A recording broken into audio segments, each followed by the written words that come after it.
results, my research has stemmed from, my research suggests that foreign language anxiety has stemmed from psycholinguistic factors and sociocultural factors. Psycholinguistic factors include psychological and cognitive factors. I'll go in detail in the next slide. Sociocultural factors are about culture, social environment, and gender. Thank you very much.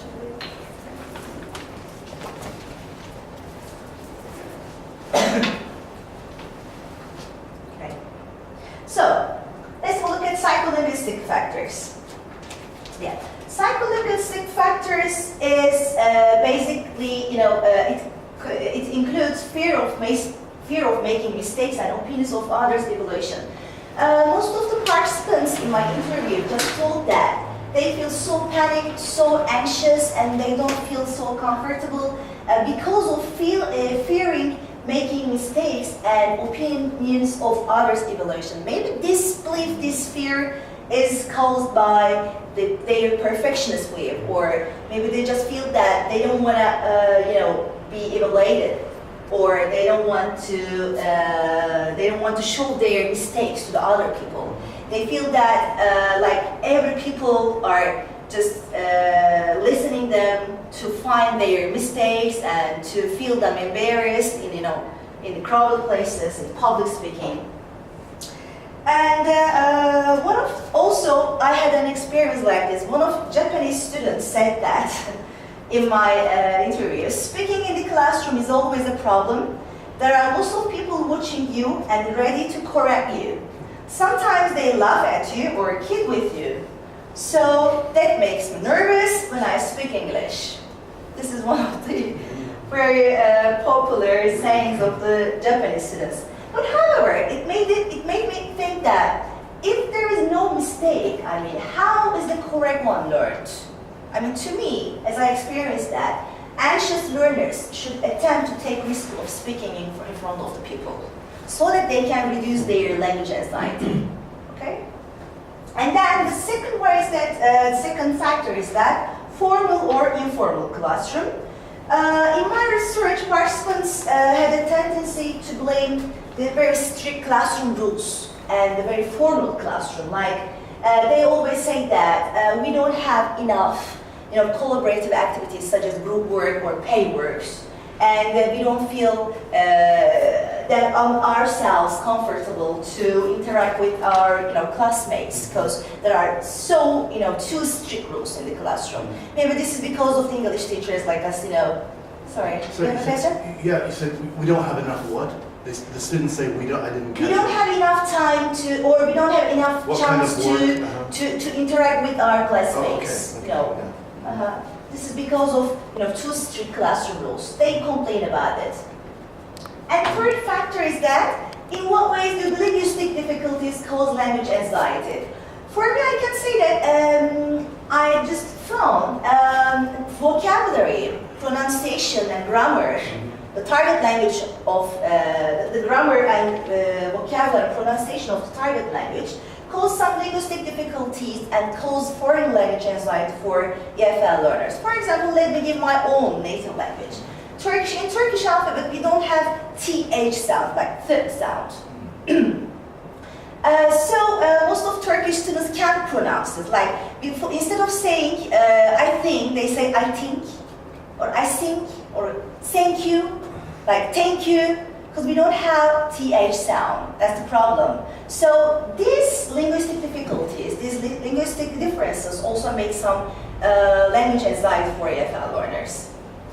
On the different grammar rules, we can say that. And self-related cognition is about anxiety in learners is produced by their cognitive disturbance, which are based on self-related cognitions, such as their self-esteem, self-perceptions, beliefs about language learning. But how could such cognitions influence students? As far as I've interpreted from my interviews, that as a personal trait of the highly anxious learners can have more negative opinions about language learning. Like, for example, they say that I have not talent to speak English because they feel themselves in a very low level. Like, in terms of language learning. I mean, they don't think that they have a talent because they are so obsessed about their low self-related cognition. They don't really trust themselves to cope with it, you know, to express themselves in a comfortable way in a target language. I mean. So the second main part is about sociocultural factors. Of course, I'm sure you all know these factors. Culture differences.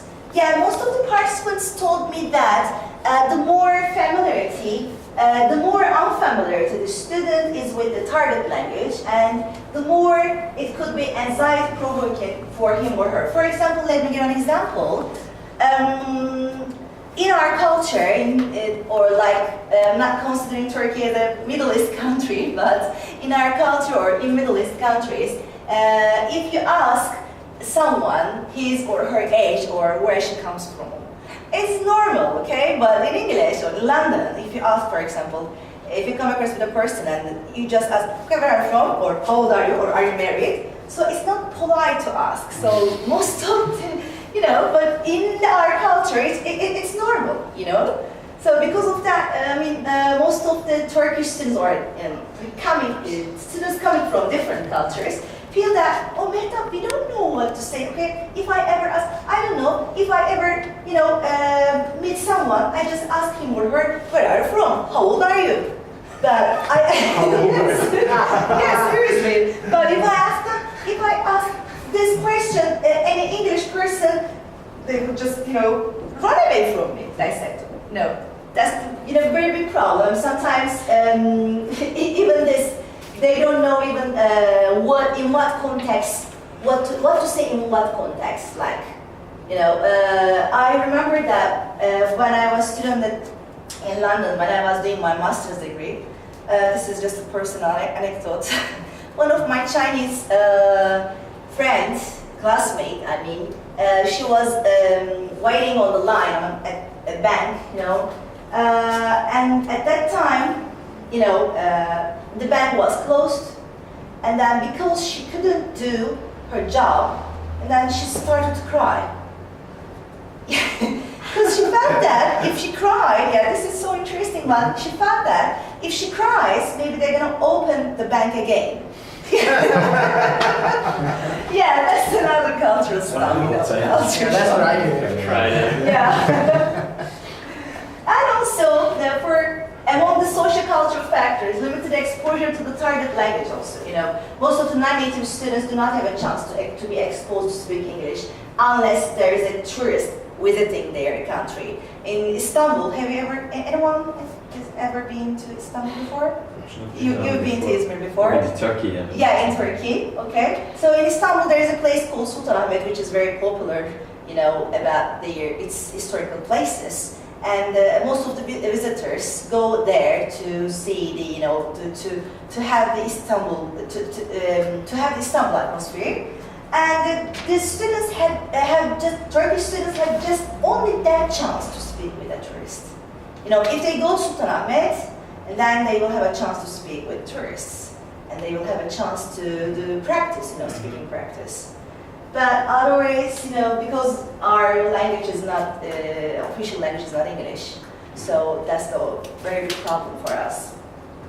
And gender, communication apprehension, which is related to the gender fact, or it depends on the person from my study. I found that it depends on the person. There is not any help of gender factor in order to reduce language anxiety, actually. It depends on the person. Some females, they are not embarrassed. They are not embarrassed to speak with a man, with a guy. But some guys, some male students, they just feel embarrassed when they speak girls. I don't know why. They couldn't express why they feel like that. And also, I just want to add one more point, which seems to me very important. Among these sociocultural factors, because in Middle East countries and some of the other countries like Africa or maybe Asian countries also, our educational system is completely different from the European system or American system. Because I had also the same problem. When I was in high school, when I was at university, at university, I was taught English by very traditional methods, like just rules, okay? I, and then go, and then like this. The present tense, she goes, okay, like formulatic way. Like we were taught English like a math, not like a real language, you know? That's another problem, I guess, to me, I mean. Welcome to Japan. That's how I do. Just kidding. So, what about the strategies for anxiety-provoking psycholinguistic factors to reduce it? I mean, these strategies are basically for EFL teachers, for us, but I mean, for very anxiety learners can apply these strategies also. Making the classroom environment more friendly and more informal. This is the first and very important point to me. And using more communicative teaching approaches rather than giving repeating tasks, or rather than teaching in a very traditional style, like giving just grammar rules. And then encouraging students to have confidence to make mistakes, to acquire communication skills, to make feel them more comfortable when they make mistakes while they are speaking, and taking into account students' self-cognitions and their self-thoughts. Instead of saying, no, this is a mistake, you can't say this. Instead of saying this, you know, EFL teachers just give main mistakes, or like give the writing on the board, like, I've seen these mistakes, please try not to do this. Like, you know what I mean? Yeah. Maybe these are just very easy strategies, but very powerful, I believe. Correcting misconceptions on certain culture, because language is combined by culture also. Encouraging to learn a new culture, creating a sense of friendship and cooperation among students, and finally, culture-oriented lessons and culture-oriented main course books are also powerful to reduce foreign language anxiety. That's all for now.